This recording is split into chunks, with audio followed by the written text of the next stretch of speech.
Good evening, Team Impact. My name is Steve Cadeau. I'm a Silver Ambassador with Plexus, and tonight I'll be sharing chapters 13 through 16 from the book Afformations. These chapters went pretty quick, took some good notes, and I'll be excited to hear what everybody's takeaways are after I share my thoughts. Everyone's got a different perspective. We go through different things in life, so excited to hear what you guys have to say and your takeaways from the book too. So right away in chapter 13, affirmations on conquering fears. And it starts with that quote, fear is a question. Why are you afraid? What are you afraid of and why? Our fears are a treasure house of self-knowledge if we explore them, by Marilyn Ferguson. Now, I must admit, I've never really spent much time exploring my own fears. Like one thing, growing up, I've had a fear of snakes. Never really understood why. Never put much thought into that. Today, it's more of a dislike. If I come across a snake out in the woods or somewhere, you won't find me picking it up or even attempting to look at it or anything. I'll just kind of move on by like, yep, don't want to touch that. Moving along. So I did a quick Google search on most common fears, because when I was in high school, I remembered one of my high school teachers saying that one of the most common fears is fear of public speaking. Turns out, just in this Google search, that there are 10 most common ones: fear of loneliness, fear of death, social phobias. This is where the public speaking falls in this Google search. Agoraphobia, which was kind of a new one to me, the fear of being in open spaces. Also ranking up in the top 10, fear of spiders, snakes, airplanes, monsters, demons. This one's kind of unique. Maybe you ladies could comment put something in the comments. Do you have a fear of high heels? Fear of intimacy, fear of going crazy. So here's one I think a lot of us have heard of: germophobia, fear of bacteria or microorganisms, or the fear of being in crowds. So if you're feeling brave, stick some of your fears in the comment section. Fear of rejection is a common one of my fears, and I'm working on that. So as we reach out to people and talk about Plexus, we have to embrace our fears, our fear of rejection. Or like tonight, speaking with you on book club, fear of public speaking. Now, as I get more and more comfortable with speaking to others, presenting at meetings, presenting on book club, that fear becomes less common. And it's just something where the more you work on it, the easier it is to overcome those fears, to just engage and go with it. So he starts off the chapter with what is fear? And I don't know if this popped into your mind like mine. There's that common cliche out there: fear is false evidence appearing real. That immediately popped into my mind, and he talks about that in the book. I've personally heard that anagram a couple dozen times in my life, and he says it's just a common cliche now. So what really is fear? It's fear of pain. We're anticipating a negative reaction of some sort. When we reach out, we think maybe the person's gonna yell at us, or maybe they're going to give us that curt rejection right away. No, I'm not interested. So a lot of times we make up these things in our minds as we're reaching out or talking to others about Plexus.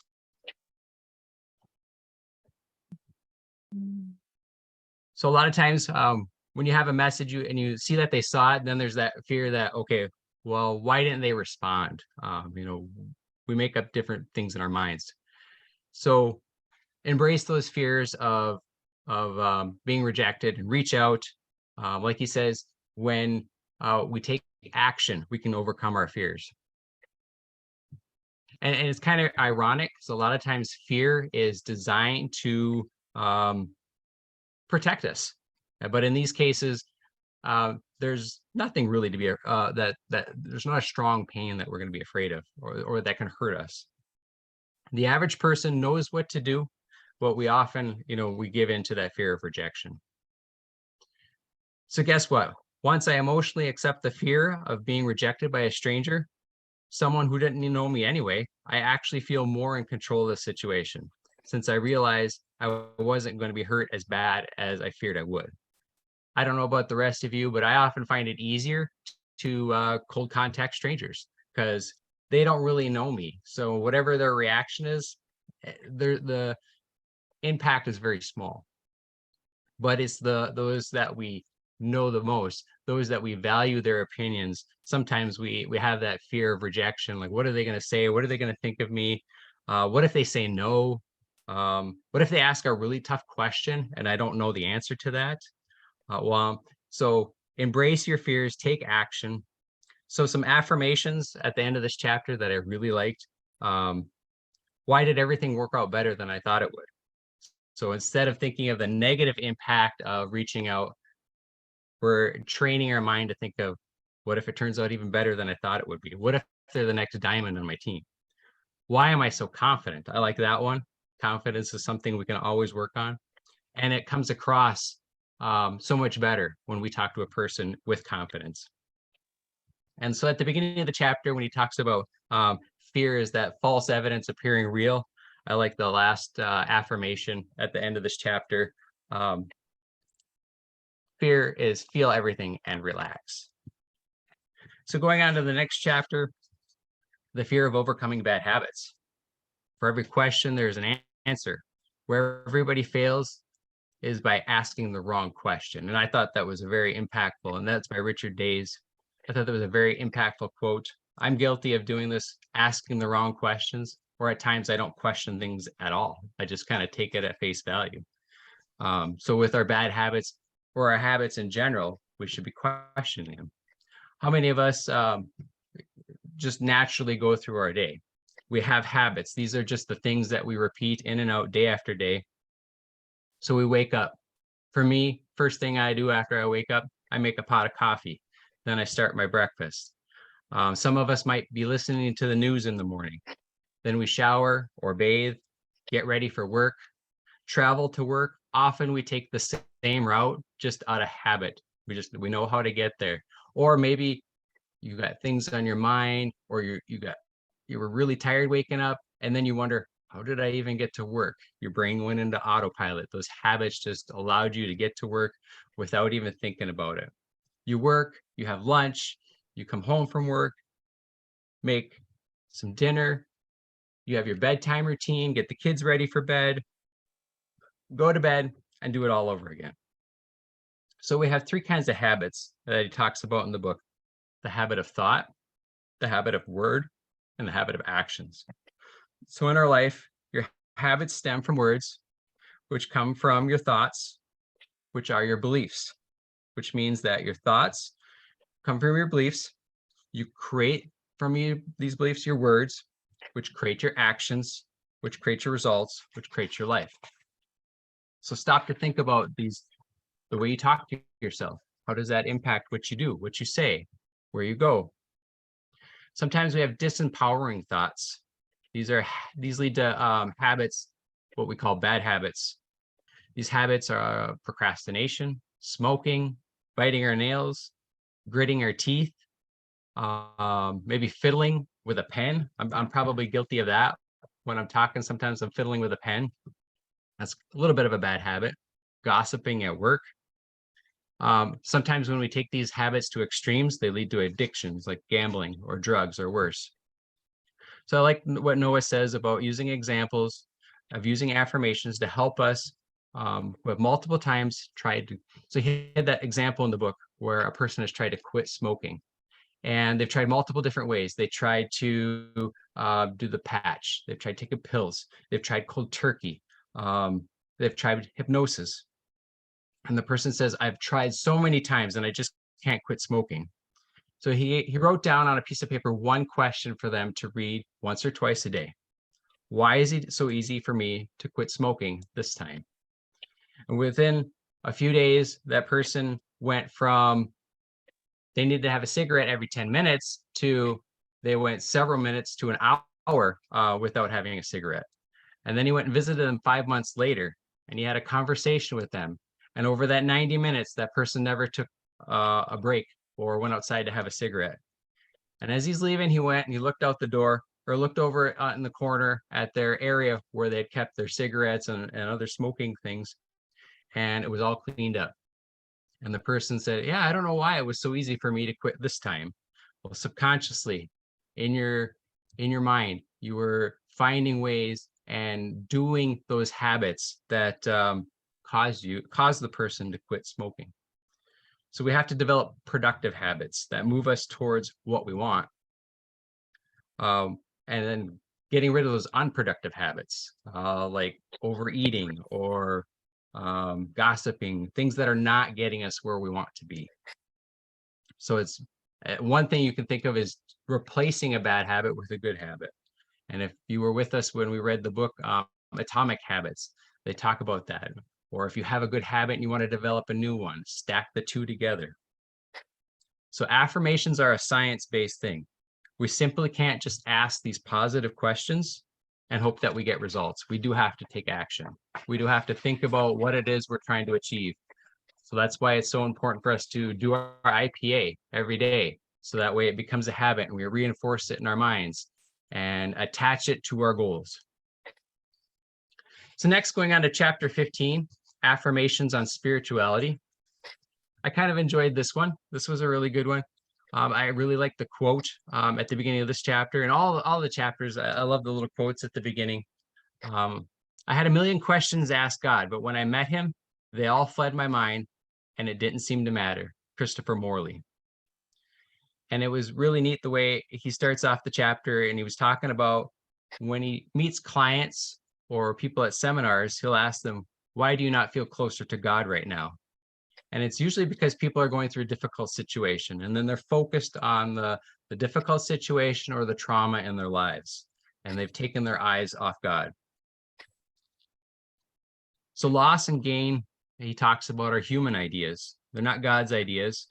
We humans, we like gain. We all want to add to our lives and improve our lives. And we definitely don't like losses. If we lose money, lose a loved one, these are all painful things.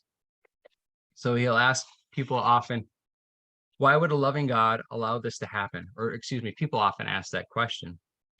Well, God is all knowing. God is all powerful. We simply cannot understand God's ways.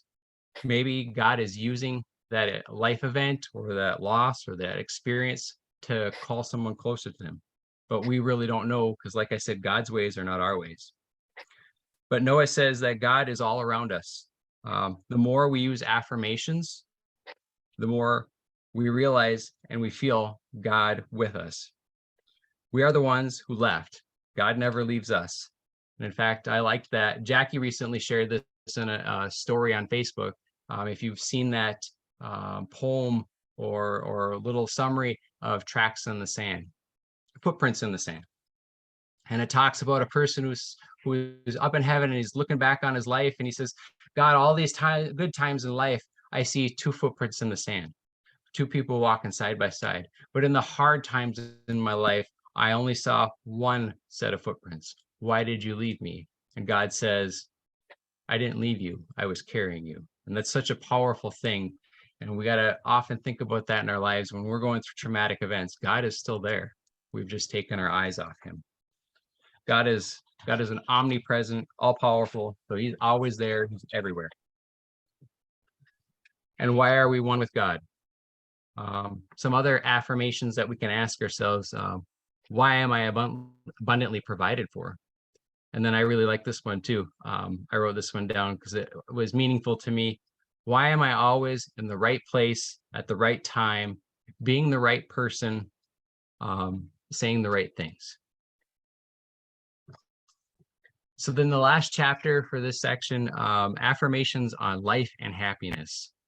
And this was a unique one for me. I had just a different take on things. I never stopped to think about how our opinion of our past, present, and future impacts us.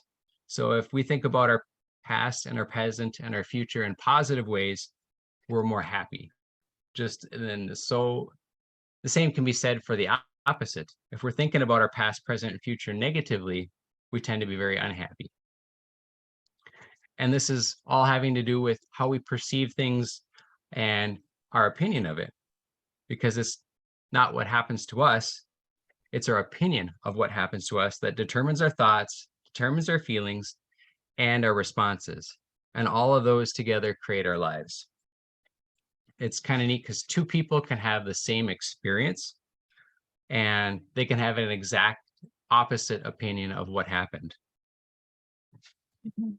So I would love to open things up and hear from all of you on your different takeaways from chapters 13, 14, 15, and 16.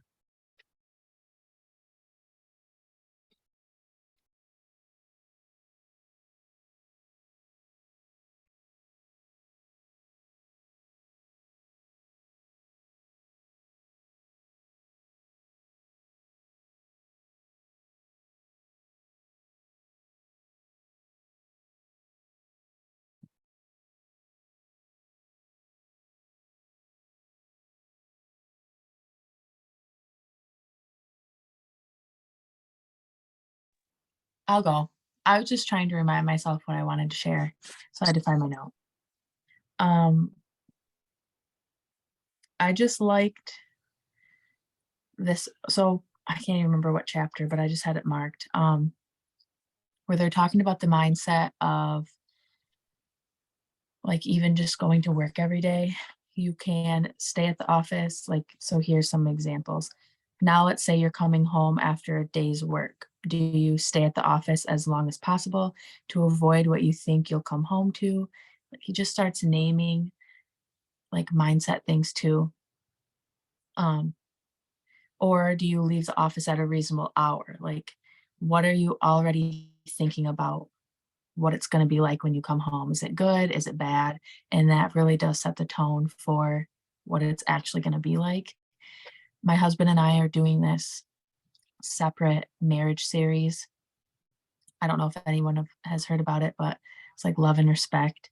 And it has similar things. So I'm enjoying like comparing this book like in my head while we're listening because it it's just a lot of mindset too, like how we're different, but not necessarily wrong, just different. So um, that part stuck out to me because lately, at least for us, we're working on mindset and how it affects just our thoughts throughout the day.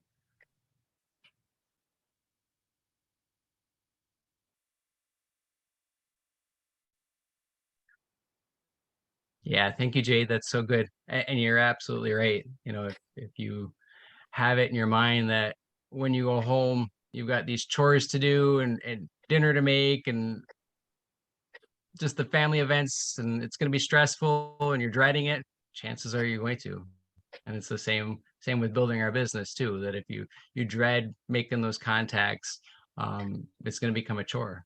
But I love the affirmations, and you start training your brain that why am I so good at reaching out? Why did this turn out better than I thought it would be? And it changed your perspective, it changed your attitude, and that translates in the way you connect with people. Yeah, or even I've been doing like, why am I so, why have I been so blessed to be able to make my home for my family, like make the like be able to clean the kitchen and stuff like that. Whereas right when I got married, it was like, oh, I'm picking up after. Why do I always have to pick up after everybody? Why do I always have to do this when I've been praying a lot and it's kind of been a conviction like, no, I want to stay home and it's a blessing. Like I will be blessed. I'm blessing my family by doing this stuff, by this work. So yeah, it's great mindset shift because everyone benefits from it. They don't have to deal with me being crabby. I don't have to feel crabby. And my kids get to watch me. They're really little, but it's a good like example I'm setting, I guess. So it just plays into everything. Yes, I agree. Absolutely.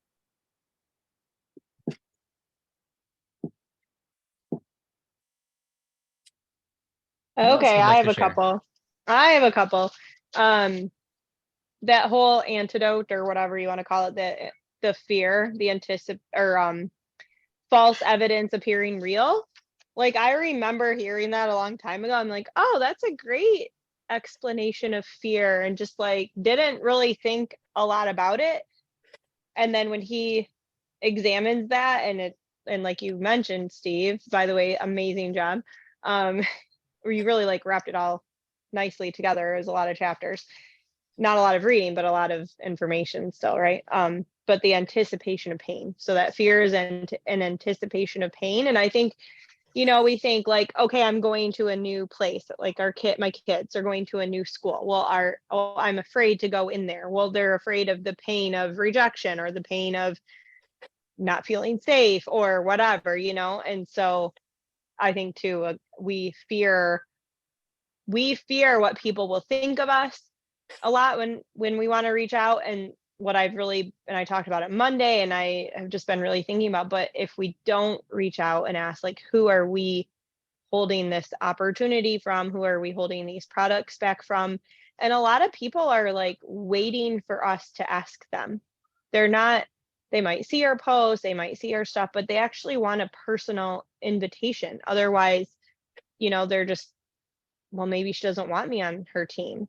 Maybe she doesn't think I would do good at this business. Like they could be thinking all these things too. And so I've been really reignited with some passion to just be like, you know what? I'm just going to ask people. I'm just going to talk and see what happens, And then the other thing on page 151, where it says, are you going through your daily checklist and getting things done as needed, asking for support and guidance when you need help, and looking for how you can add the most value to other people throughout the day? That's IPA. I'm like, I just like put a bracket around it. I'm like, IPA. We have our checklist of things that we need to do. We can add value. Like that's our job, is to look for ways to add value. Not let me just check the boxes that I did my IPA, right? Oh, let me reach out to this girl from high school. Hey, how's it going? That is not IPA. That's part of IPA. That is maybe an important step, but that's not IPA. That's being lazy and going, well, I checked the box. I did my 3 contacts. No. Hey, Susie from high school, man, I can't believe we've been out of high school for X amount of years, because I'm not going to say that on a recording. And what have you been up to? I'm a PT. I'm a busy mom. I've fallen in love with gut health. I love helping other moms get healthy and have margin in their income. Tell me what you're doing. Tell me what you're doing. I'm not even going to necessarily always ask about Plexus, but I'm going to be inviting, and I'm going to say, I'm not going to hold back what I have, because I tell you what, the other thing that network marketing gets a bad rap for is for the hey girl message from 20 years ago, a girl you haven't talked to since high school, or a guy, right? So anyway, that just was something that's been on my heart too. And I've been talking to my team about, is like, IPA is not just here to check the box. Like it's to be meaningful and thought out. And then you take the time, like me saying, hey girl, how are you doing? Versus da da da da da is just a couple more sentences. That's not that much more time. That's 30 seconds. And honestly, you can have a copied and paste message like we put in the impact makers chat, right? And modify it, change it, but use something like that as a framework and personalize it. So anyway, those were kind of my big things. And I really liked the spirituality chapter, and it just, that again is just confirmation of why we're doing this book, and pointing us where we should be. And he even said, in the beginning, like our passions come from who created us and who we were meant to be in the Lord. So anyway.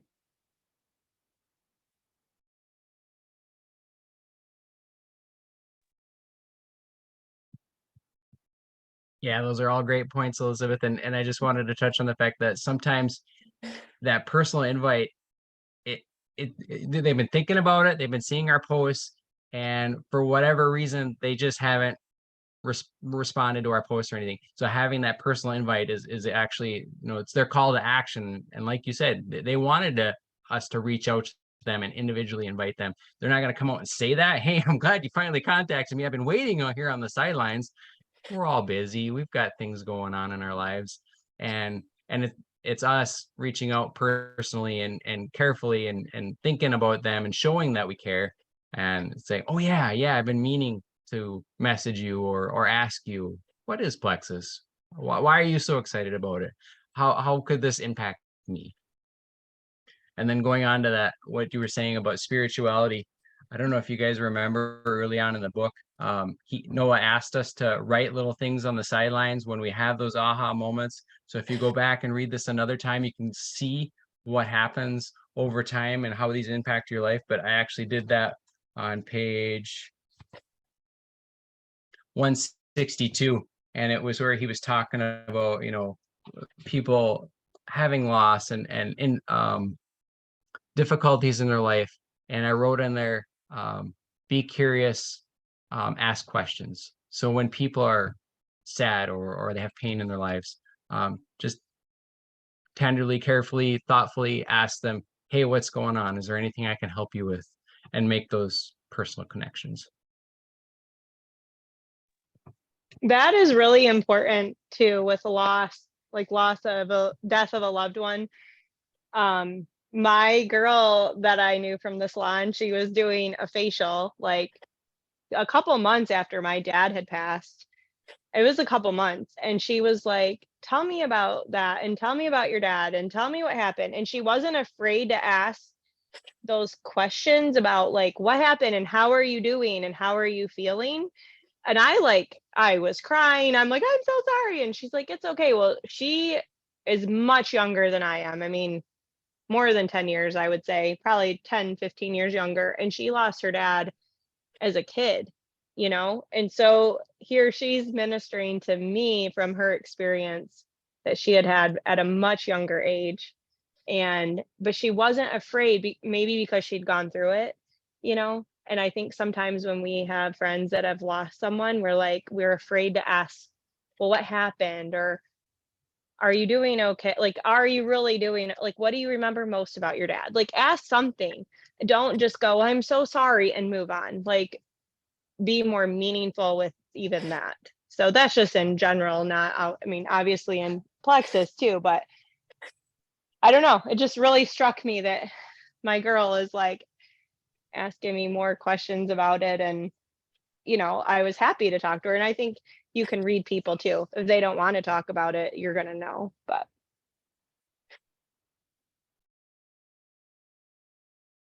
yeah, there are times I feel like if I'm asking a question about a loss or something like that, am I prying? Or are they getting bombarded with questions? How are you doing? What happened? But sometimes they do need to talk. They need somebody to ask those questions so they can open up a little bit.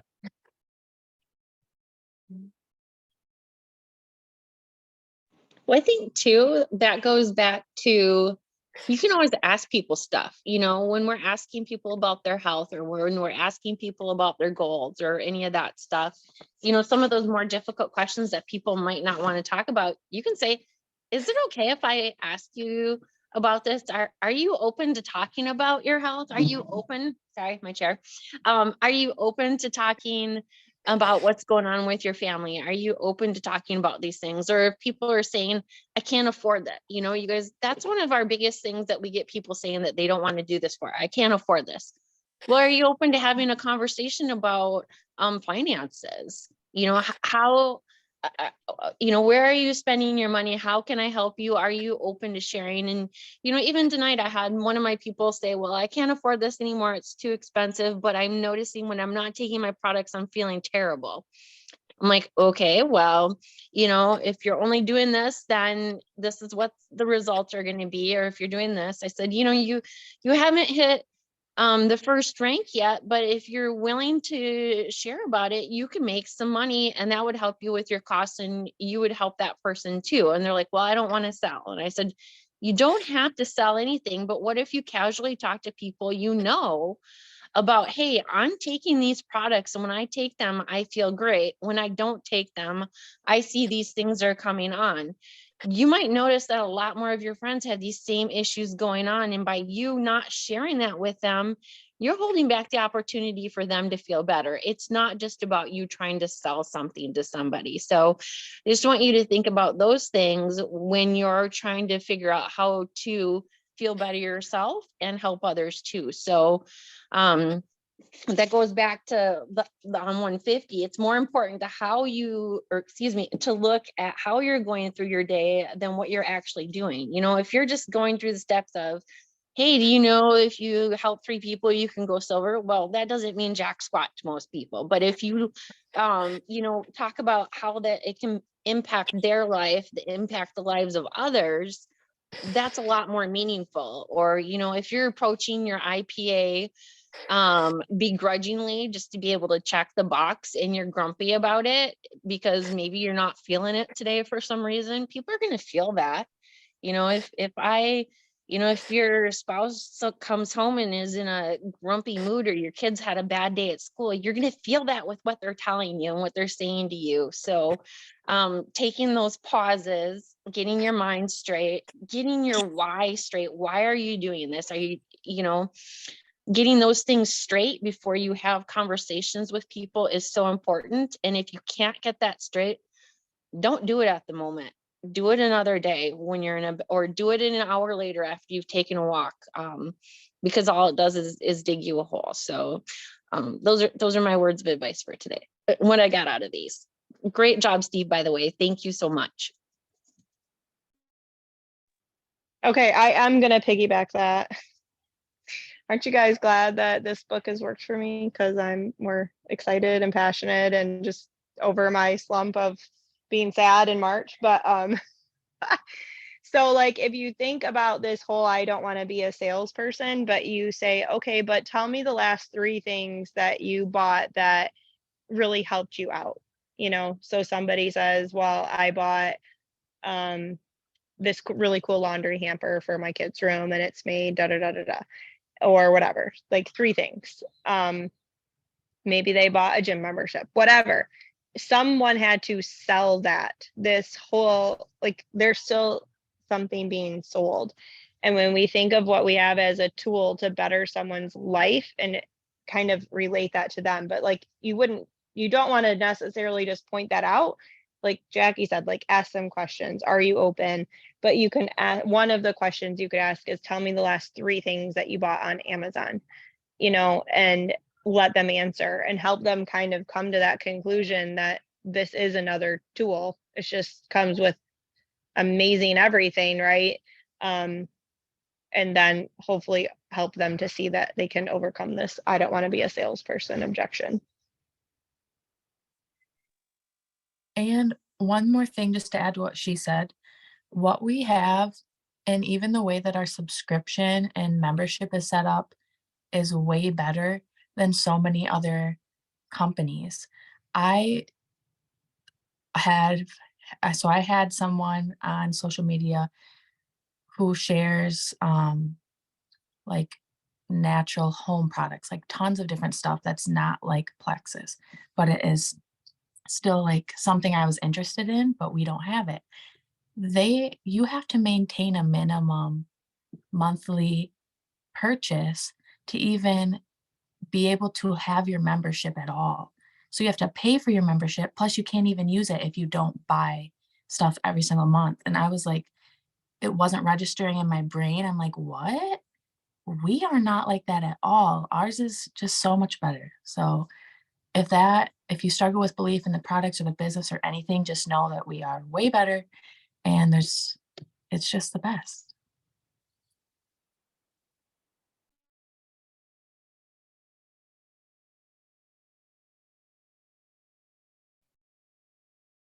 And then I just wanted to add to what Elizabeth was saying, that how about how we naturally share about things that we like. I mean, even for us guys, there are things that we will brag about and share just because we feel passionate about that.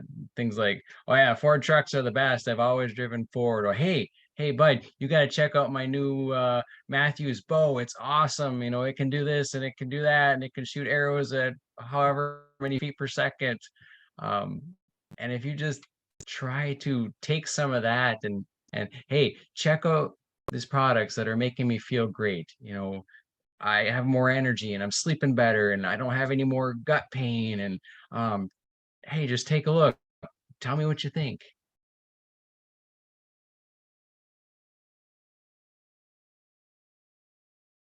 So who else would like to share?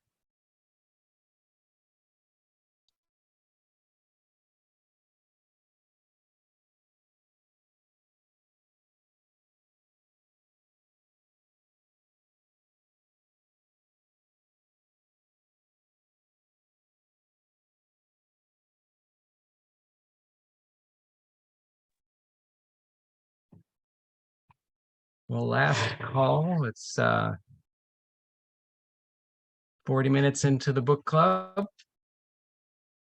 Well, great discussion, everyone. I hope you have a wonderful night. Thank you for joining us. And we will see you all next week.